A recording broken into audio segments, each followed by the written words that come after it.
a palavra com os sinais que se seguiram. Diga, cooperando com eles, o Senhor, e confirmando a palavra com os sinais que os seguiram. O texto diz amém. Nós também dizemos amém. Toma seu assento, glorifica a Deus com aquelas palmas bem fortes. Glória a Deus. Louvado seja Deus.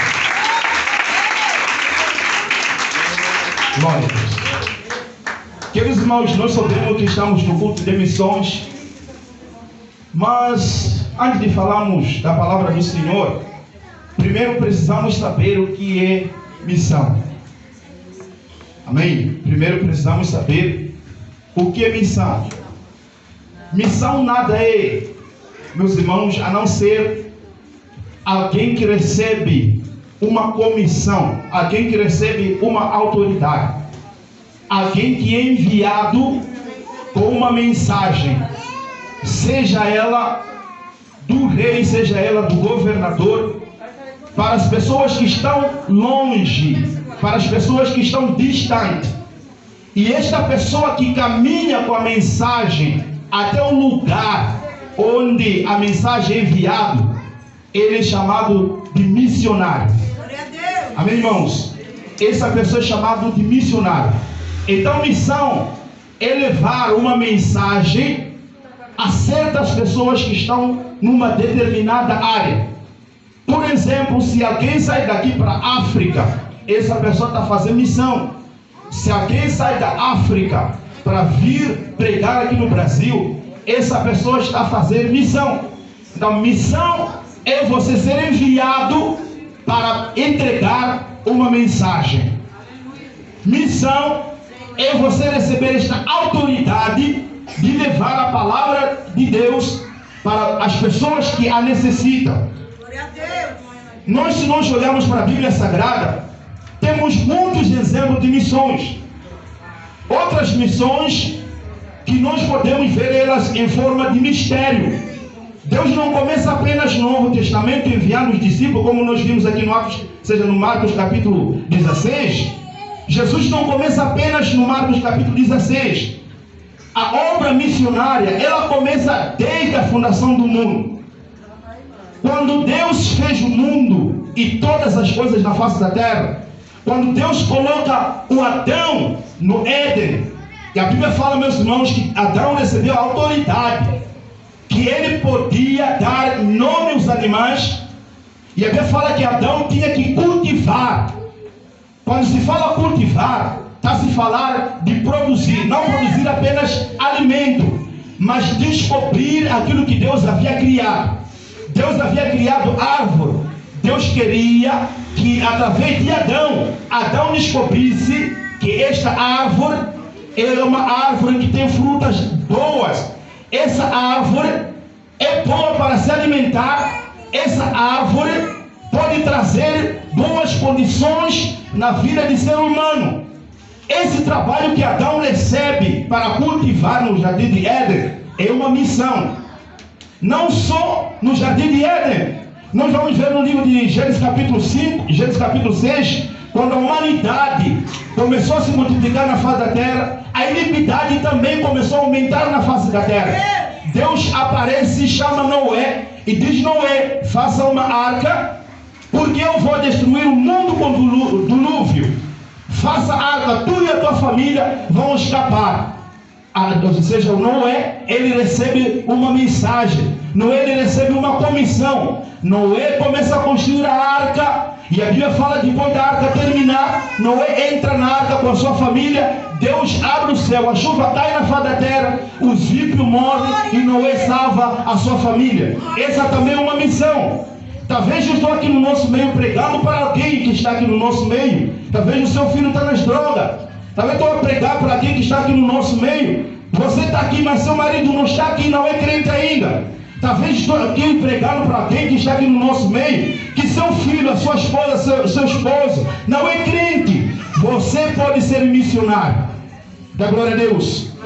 Você pode ser missionário. Missionário, ser missionário, não importa a idade. Dá glória a Deus. Ser missionário não importa a idade. Não, eu já estou com 50 anos. Dá para missionário, Deus usa qualquer idade que quiser. Se você estuda a vida de Noé, Noé tinha muitos anos. Se você vê a vida de Abrão, Abrão tinha quase 90 anos quando Deus aparece para Abrão e faz para ele promessa, dizendo: de ti serão benditas todas as nações da terra. Se você estuda bem a história, você vai perceber que Deus, Ele não se importa com a idade. Deus foi usando as pessoas de várias idades. Deus foi dando a missão. Se você estuda a história dos profetas, Deus não olhou para a idade. Tinha profeta como Isaquel, dizia que era menino, mas Deus disse: não diga que és menino, porque eu te escolhi desde o ventre da sua mãe. Talvez alguém está aqui no nosso meio agora. Como te manda Jesus? Eu te escolhi. Não diga que você é menino, porque eu vou colocar as minhas palavras na sua boca. Não será você falando, serei eu, Deus, falando através de ti. Somente cumpra a minha missão. Por que não falamos de Moisés, meus irmãos? Moisés, com 40 anos, ele foge do Egito porque havia matado um egípcio. A Bíblia fala que ele foge até a Midian. Quando ele chega para lá, já com seus 80 anos, já imaginou? 80 anos. Deus aparece para Moisés, dizendo: Moisés, eu quero te usar como missionário. Você precisa ir até no Egito para libertar o meu povo que está preso. Com seus 80 anos, dê glória a Deus. Então Deus, quando quer usar na obra missionária, Deus não olha para a idade. Deus não olha para a condição financeira. Deus não olha se você fala bem português ou não. Deus não olha se você é bem financeiramente, não. Deus só quer um coração sincero. Que Ele diz: para todo mundo, seja evangelizador da criatura, e você obedecer esta voz. Glória a Deus. E a Bíblia fala, meus irmãos, quando Deus aparece para Moisés, Deus aparece naquela serpente ardente e fala com Moisés: Moisés, eu preciso te enviar, que você vá para o Egito e liberta meu povo, que está debaixo de uma opressão. E a Bíblia fala, meus irmãos, que Moisés começou a olhar para a sua condição: Senhor, eu não sei falar, eu sou gago, eu não estudei quase, não fiz a linguagem de português. Quando eu falo, eu sou gago, como que eu posso ir lá libertar o povo? Deus disse para Moisés: Moisés, não olha para essas condições. Para saber que eu vou usar a sua vida, coloca a sua mão no seu peito. Deus fala que Moisés pega a sua mão, coloca no peito. Deus diz: tira a sua mão. Quando Moisés tira a sua mão estava leprosa. Moisés teme, Deus diz: devolva a sua mão. Ele coloca de novo a sua mão voltou a ser sarada. Deus disse para Moisés: ainda quer mais sinais, pega, ou seja, o cajado que está na sua mão, lança ele. A Bíblia fala, quando Moisés pega o cajado, lança, o cajado se transformou em uma serpente. Deus estava confirmando o chamado na vida de Moisés, para que Moisés possa entrar no Egito para libertar o seu povo. Meus irmãos, se nós hoje vermos o Egito figuradamente, é o mundo no qual nós vivemos. Deus está olhando para quem aqui nessa tarde, que Ele quer te usar para você ser missionário. Deus quer usar você. Mas eu não vou para a África. Não, Deus quer usar você dentro da sua casa, para salvar a sua família. Mas eu não posso chegar para ir para longe. Não, Deus pode usar para você no seu próprio bairro. Eu não sei como que chama o bairro aqui, pastor. Bairro. É bairro também? Deus pode usar para você lá no seu próprio bairro. Deus pode usar para você lá na sua faculdade. Deus pode usar você no grupo de seus amigos, para que seus amigos conheçam a Cristo. Consiga Deus com aquelas formas bem fortes. Glória a Deus. Nós começamos a dar exemplo, temos muitos exemplos no Antigo Testamento que Deus foi enviando as pessoas. E se nós vemos no Gênesis capítulo 40, ou seja, no capítulo 24, a Bíblia fala de uma história em que Abraão chama o seu servo Eliezer, diz assim: Eliezer, eu quero que você saia daqui, vai até na terra de Arã, busca lá uma esposa para o meu filho Isaque. E a Bíblia fala que Abraão disse para seu servo Eliezer: coloca a sua mão na minha coxa. Jura pelo Senhor que você não vai tomar uma esposa entre as filhas de Canaã para meu filho. E a Bíblia fala, meus irmãos, que ele recebe missão. E por isso eu disse, fazer missão é você ser enviado. Ele sai com essa missão. E a Bíblia fala, meus irmãos, ele caminha, ele pega deste camelo, ele caminha à direção de Arã. Mas antes dele chegar para lá, meus irmãos, a Bíblia fala que ele fez uma oração, dizendo, o Senhor falou através do meu Senhor, que eu preciso pegar uma esposa para o filho do meu Senhor. Senhor, nesta caminhada eu preciso de um sinal, Deus. E eu preciso de um sinal que o Senhor estará comigo nessa caminhada. O que nós podemos aprender nessa vida missionária de Eliezer é que todo missionário, ele precisa orar por aqueles que ele quer salvar. Glória a Deus. Todo missionário, ele precisa orar para aquelas pessoas que ele quer ministrar a palavra. Eliezer dobrou seu joelho, Eliezer clamou a Deus. Eliezer clamou a Deus, buscou sinal a Deus, Senhor, fala comigo. E a Bíblia fala, meus irmãos, quando ele estava orando, apareceu a Rabeca, vir tirando água no poço. E a Bíblia fala que ele pensou, meu Deus, agora está aqui a moça tirando água no poço, o que eu vou fazer agora? Eu vou falar para essas moças, peça um pouco de água. Se essa pessoa me dar água e dizer, vou dar também de beber seus camelos, essa pessoa é a mulher que Deus confirmou para o filho de meu Senhor. Meus irmãos, nós podemos aprender nessa vida missionária de Eliezer que todo missionário, ele precisa buscar a direção de Deus. Tem muitas pessoas, meus irmãos, que querem que a sua família se salve, não ore por eles.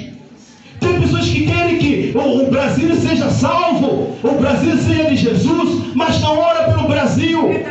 Tem pessoas que querem que seus amigos se convertam, mas não ora pelos seus amigos. Tem pessoas que querem que a igreja seja cheia de alma, mas não ora para que Deus salve as almas através da igreja. Nós precisamos orar, nós precisamos buscar a presença de Deus. Precisamos pedir a direção de Deus, para que Deus nos capacite, para que Deus nos dê autoridade, para que Deus confirme essa chamada na nossa vida. E a Bíblia fala, meus irmãos, que Eliezer olha para a Rabeca e diz, olha moça, pensa um pouco de água. A Rabeca tira a água, entrega a Eliezer. E ao mesmo tempo, quando Eliezer toma aquela água, a Rabeca disse, quando você toma, eu vou também dar seus camelos. Mas se nós olharmos para essa história, Deus já estava falando do Evangelho nos nossos dias. Se nós olharmos para essa história, Deus já estava falando do Evangelho nos nossos dias, meus irmãos. Eu posso colocar aqui Eliezer como servos de Deus que são enviados. E colocar aqui Abraão em figura de Deus. Colocar aqui Isaac em figura de Jesus Cristo. Na glória a Deus.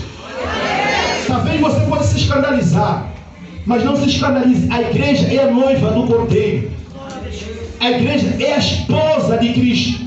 Se nós lemos no livro de 2 Coríntios capítulo 11, vamos ler junto, 2 Coríntios capítulo 11, vamos ler, 2 Coríntios capítulo 11, senão alguém pode se escandalizar, porque eu falei que a Rabeca é figura de Cristo. 2 Coríntios capítulo 11, muito rápido, 2 Coríntios capítulo 11, diz assim a palavra de Deus. Leia só 2 Coríntios capítulo 11, versículo 1, quem achou diz amém? Vamos ler, diz assim, tomara que me suportasse um pouco na minha loucura, suportai-me porém ainda, porque estou zeloso de vós com zelo de Deus, porque vos tenho preparado para vos apresentar como uma virgem pura a um só marido, a saber, a Cristo. Quando Paulo estava escrevendo segunda carta a Coríntio, Paulo está dizendo que a igreja de Coríntio é a esposa de Cristo. Glória a Deus. Paulo está dizendo que a igreja de Coríntio é a noiva do Cordeiro, assim como a igreja daqui também é noiva do Cordeiro. Paulo disse, eu tenho trabalhado com zelo para vocês, sabendo que vocês têm um marido, cujo esse marido, o nome dele é Cristo. Então nós podemos ver a Rabeca, ela tirando água como a igreja. Nós podemos ver a Rabeca como a igreja, e ver Eliezer como servos de Deus que são enviados. para pregar a palavra de Deus, para ganhar essa mulher para Cristo. Dê glória a Deus. Assim como o apóstolo Paulo chegou para a igreja de Coríntio e disse: igreja de Coríntio, sou eu que estou a trabalhar para vocês, igreja de Coríntio. Eu estou a trabalhar com zelo, porque eu sei que vocês é a esposa do marido, só que é Cristo. Assim como Eliezer estava trabalhando para levar a Rabeca para seu Senhor, para o filho do seu Senhor. E a glória a Deus. Exalta Deus com aquelas palmas bem fortes. Glória a Deus. Louvado seja Deus. Quando a gente vê a história de Eliezer, estamos a ver alguém que está sendo comissionado, alguém que está recebendo uma obra missionária, alguém que é dado autoridade para que possa pregar a palavra. Só que tem um porém. A igreja, ela precisa ser como de fato a Rabeca. Dê a glória a Deus. Porque, veja meus irmãos, a Rabeca como ela é. Quando Eliezer disse: dá-me um pouco de beber, quando a Rabeca entrega a Eliezer água, ela disse: eu vou dar também. Irmãos, você sabia quantos litros bebe cada camelo? Imagina a Rabeca, não é como no nosso tempo que você tem que abrir uma torneira para sair água. Naquele tempo era você entrar num poço, começar a tirar água. Quem já usou poço aqui? Alguém usa poço?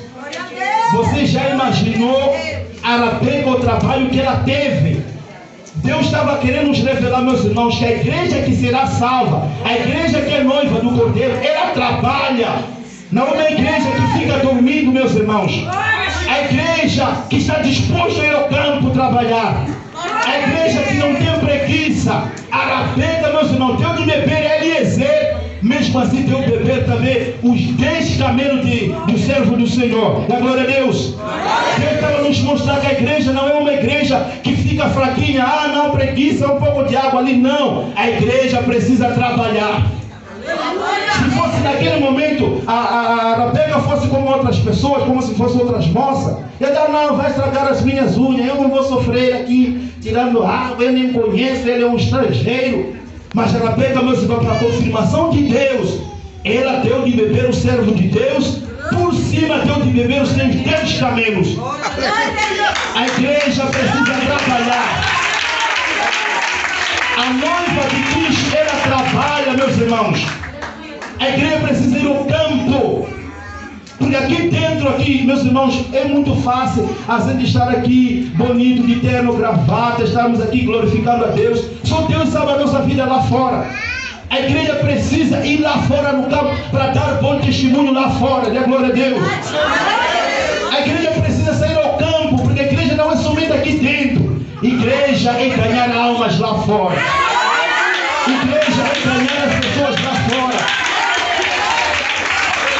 Há dias atrás, meus irmãos, eu estava pensando há dias atrás: por que o mundo tem tanta teologia, tantos teólogos, com tantas escolas teológicas, com tantas igrejas? O mundo ainda, além de piorar, aliás, além de melhorar, o mundo ainda piora.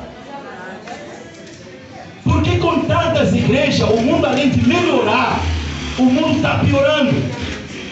Tem pessoas que estão aqui no nosso meio, já perderam os filhos para a droga. Tem pessoas que estão aqui no nosso meio, talvez um irmão está nas drogas. Por que com tanto conhecimento que a gente tem, não conseguimos convencer pessoas que vivem dentro da nossa casa para Cristo? Por que nós, sendo crentes, não conseguimos convencer pessoas do nosso bairro?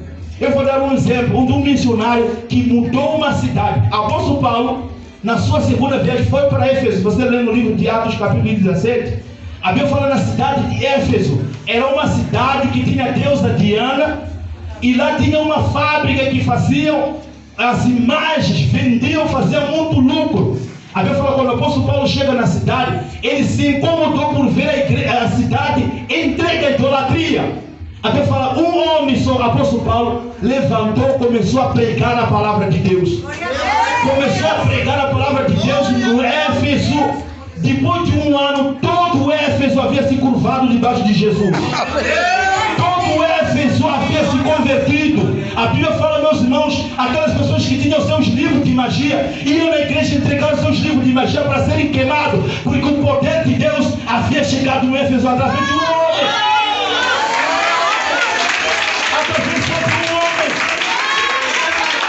um homem pessoas aqui. Um homem só mudou uma cidade. Quem tinha livro de magia foi entregar à igreja. Quem? Eu não preciso mais disso. Aquelas pessoas que tinham amuleto, que confiavam em Buda, que confiavam na deusa Diana, dizendo que é Deus da fertilidade, por causa de evangelho, entregaram todas as irmãs à igreja. Quem? Eu não preciso mais disso. Agora eu preciso de Jesus. Eu preciso agora de Salvador. Eu preciso conhecer o evangelho verdadeiro. Só através da universidade de Éfeso se converteram meus irmãos. Da glória a Deus. Então qual é o erro dos nossos dias que a gente não consegue fazer isso? Será que estamos a orar pouco? Será que a gente já não tem mais fé? Será que a gente já não tem mais testemunho lá fora? Amém, igreja? Precisamos ser missionários verdadeiros. Precisamos ser crentes verdadeiros. Se nós somos crentes, devemos dar bom testemunho dentro da nossa casa. Porque se a gente não dá bom testemunho dentro da nossa casa, se você convida alguém para a igreja, vou fazer o que na sua igreja? Se você que está na igreja ainda não mudou, eu vou fazer o que na sua igreja? Se você que vai à igreja ainda não mudou, até está mais pior do que eu que não vou à igreja. Irmãos, nós podemos ser vencidos com o mundo ter mais piedade e misericórdia de pessoas do que a igreja. Tem crentes que são tão rancorosos que as pessoas do mundo conseguem perdoar. Tem crentes que não conseguem perdoar, mas quer ganhar alma. Não vai ganhar alma assim não. Deixa Deus te libertar desse sentimento maligno. Deixa Deus te converter. Deixa Deus te usar. Deixa o Espírito Santo te usar. Meus irmãos, uma coisa que vou falar aqui muito séria. O texto que nós lemos de Marcos capítulo 16, depois de Jesus ressuscitar dentre os mortos, nós estamos a ver ele a comissionar os discípulos e para todo mundo pregar o evangelho a toda criatura.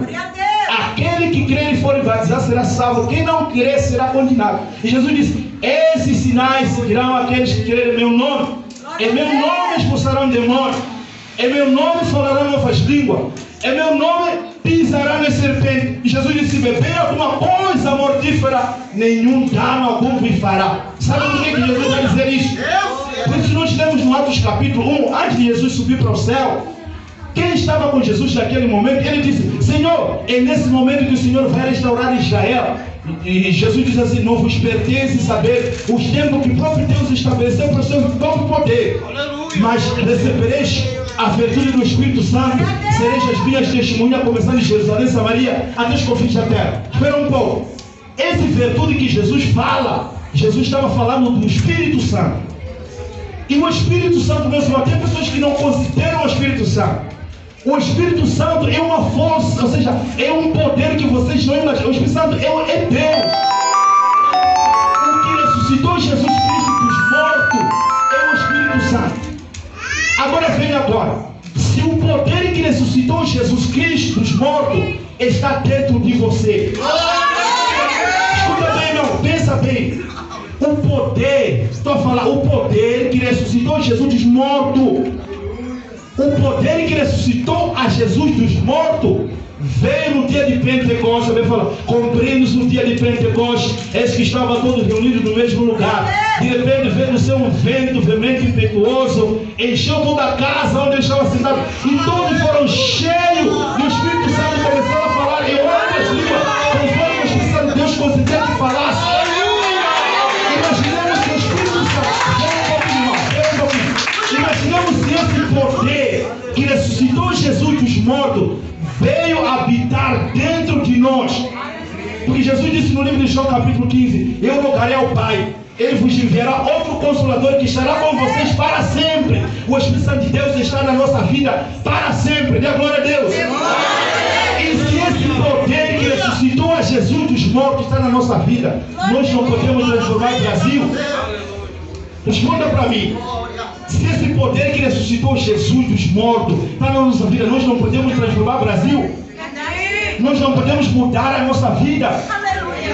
Se esse poder que ressuscitou Jesus está dentro de nós, nós não podemos transformar a nossa casa? É porque as pessoas não estão a considerar o Espírito Santo. O Espírito Santo, meus irmãos, é Deus. O Espírito Santo de Deus é o poder de Deus na nossa vida. Dê glória a Deus. Por isso, você não é uma pessoa qualquer. Deus está dentro de você. Pregue a palavra com autoridade. Não tenha medo de demônio. Não tenha medo de macumba. Não tenha medo de feitiçaria. Não tenha medo de nada. Pregue a palavra com autoridade. O Espírito Santo está dentro de você.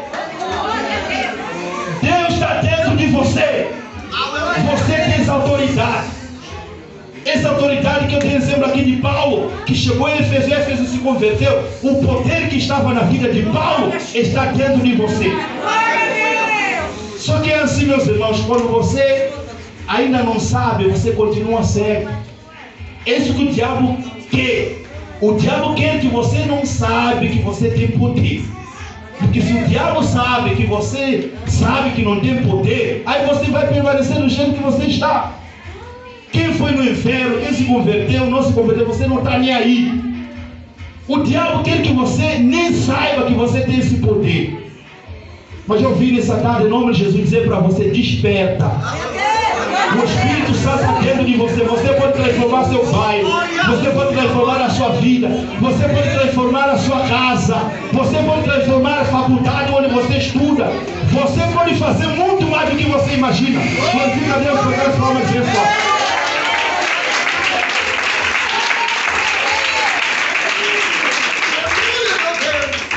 Amém, igreja?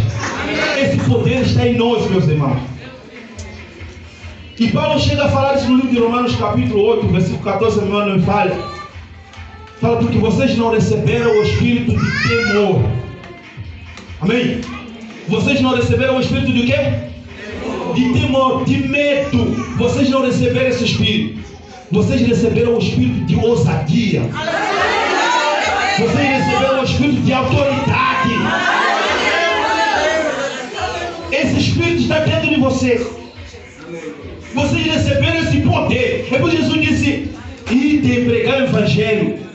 Esses sinais seguirão os que creem. Se o Espírito Santo está na sua vida, os sinais te acompanham. Os paralíticos devem andar. Os surdos precisam ouvir. Os mortos precisam ressuscitar. Às vezes as pessoas pensam: ah, não, a igreja de Deus Amor, como missionário Davi Miranda morreu, então o poder foi embora. Não foi, não. Davi Miranda não é o Espírito Santo. Quem faz a obra é o Espírito Santo. Você pode. Você pode. Você pode. Você pode. A nossa esperança tem que estar em Deus, meus irmãos. Tem pessoas que estão aqui e já perderam a família, gente que era da igreja, saíram da igreja, pensaram: a igreja de Deus Amor já não tem mais nada. Engano seu. O Espírito Santo de Deus ainda está aqui. Se buscarmos Ele com sinceridade, Ele vai manifestar na nossa vida. Ele vai manifestar na nossa vida. Paralíticos vão voltar a andar. Os paralíticos vão voltar a andar. Os cegos vão voltar a enxergar. Os mortos vão voltar a ressuscitar pelo poder do Espírito Santo. Desperta, igreja, faça a missão. Desperta, igreja. Desperta, desperta.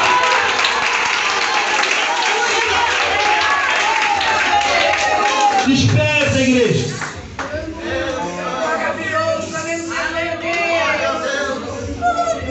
Quantos tem Espírito Santo aqui que eu vi? Ô, glória! Quantos tem Espírito Santo aqui? Glorifica Ele, está aqui no nosso meio. Glorifica Ele. Fica para o chão.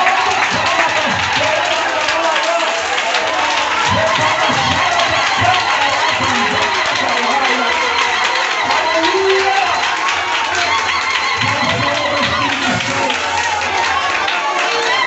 Ele está aqui no nosso meio.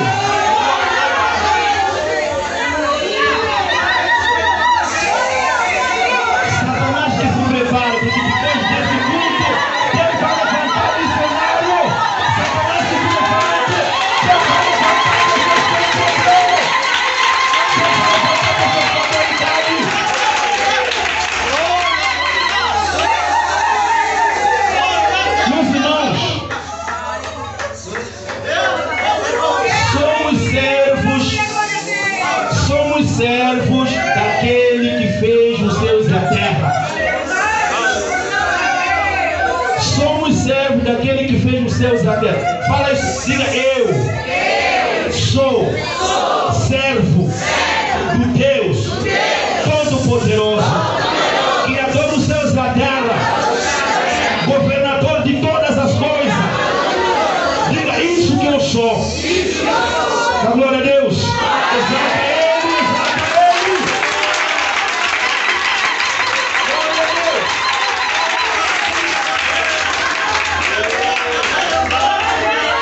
Por isso, meus irmãos, nós precisamos voltar a ter essa graça. Voltarmos, meus irmãos, a orar. Voltamos a orar a Deus. Assim como nós vimos que Eliezer começou a orar a Deus, a pedir a direção de Deus. Queridos irmãos, Jesus precisava orar. Jesus é Deus, meus irmãos. Jesus não precisava orar, mas se nós vemos na palavra de Deus, Jesus orou no seu batismo. Jesus orou na multiplicação de pães. Jesus orou para ressuscitar Lázaro. Jesus orou na cruz Carvalho. Jesus orou no monte de transfiguração. Jesus orou para escolher os discípulos. Jesus orou por quem, meus irmãos? Por aqueles que ele queria salvar. Hebreus capítulo 5 fala que ele, nos dias da sua carne, ele chorou com muitas lágrimas, muitas intercessões, muitas orações por aquele que ele havia de salvar. A igreja precisa orar. A igreja precisa clamar a Deus. Somos missionários. Precisamos ter esse poder. Pois você vê todo o Novo Testamento, depois dos discípulos receberam a virtude do Espírito Santo, começaram a pregar a palavra. Pedro, que outra vez negou a Jesus, no Atos capítulo 2, depois de receber o Espírito Santo, foi o primeiro a levantar a coleção e dizer: estão embriagados, estão cheios de monstros, estão com demônio. Pedro levantou com autoridade, não tinha essa autoridade. Mas depois que recebeu o Espírito Santo, recebeu também poder. Ficou de pé, disse: ninguém está grosso aqui não. Isso que está acontecendo aqui, que foi profetizado pelo profeta, que nos últimos dias derramarei meu Espírito Santo sobre toda a carne. Os vossos jovens profetizarão, os vossos filhos falarão.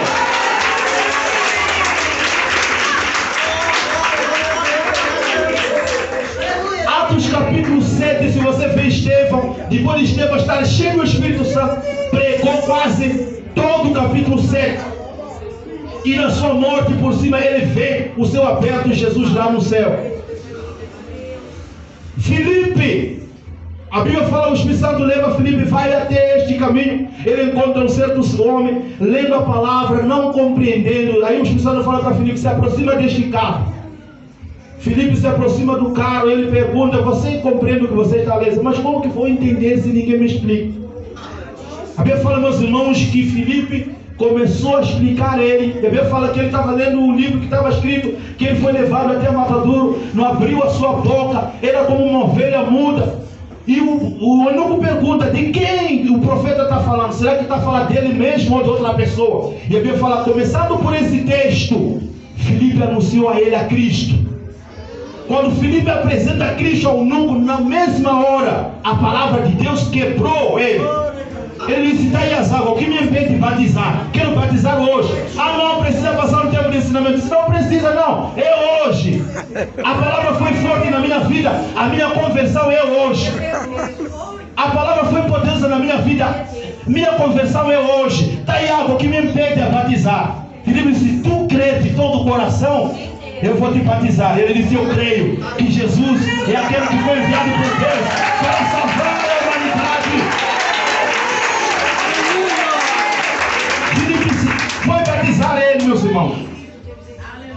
Por isso, meus irmãos, missão é isto: receber poder e sair para pregar a palavra de Deus. Receber a unção e sair pregar a palavra de Deus. Receber autoridade e saber aquilo que eu já falei, saber que Deus está dentro de você.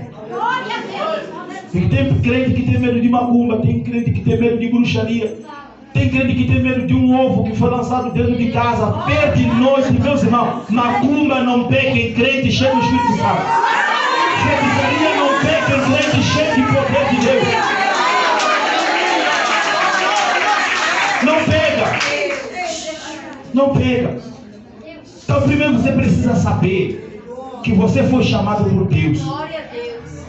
Apóstolo Paulo fala isso no livro de Romanos, capítulo 1. Ele fala assim: Paulo, apóstolo do nosso Salvador Jesus Cristo, chamado por Deus para pregar o Evangelho de Jesus Cristo, que Deus havia prometido pelos seus profetas. E ele repete isso no livro de Hebreus, capítulo 1. Havendo Deus antigamente falado muitas vezes, de muitas maneiras, por meio dos pais, nos falou nesses últimos dias por meio dos filhos. Então Paulo sabia que ele foi chamado por Deus, foi ungido por Deus, agora tinha que pregar a palavra. Você precisa saber isso. Foi chamado por Deus. Tem alguém chamado aqui por Deus? Tem alguém eleito por Deus para essa missão? Então se você sabe isso, vá para frente, meu irmão. Não tenha medo, pregue a palavra. Paulo diz para Timóteo: pregue a palavra, fora de tempo, ao momento de tempo, pregue a palavra, exorta, corrija, porque chegará um tempo que não suportarão a verdadeira palavra. Isso já está acontecendo nos nossos dias. Tem pessoas que já não suportam o evangelho verdadeiro, pessoas que querem ouvir fábulas, pessoas que querem ouvir um pregador chegar aqui e só contar a história, falar da vida dele, não falar de Cristo. As pessoas estão assim no nosso dia. Quando vê alguém fala que Cristo morreu na cruz para te salvar, alguma pessoa a mensagem incomoda. Mas estamos aqui para falar isso, que Jesus veio na face da terra. Deus se fez homem, tinha um plano para salvar a humanidade. Jesus, eu posso dizer que é o melhor missionário que eu ouvi na história. Desceu do céu com uma missão. A Bíblia fala no livro de Filipenses que ele se fez servo. Ele, sendo Deus, se fez de servo, veio na face da terra como servo de Deus, com uma missão, que tinha que morrer na cruz Calvário para salvar a humanidade, para perdoar as pessoas dos seus pecados. É isso que Jesus fez. Dê glória a Deus. Então, meus irmãos, primeira coisa, saiba que você é um chamado. Segundo, saiba que quem está dentro de você é Deus, Criador dos céus e da terra.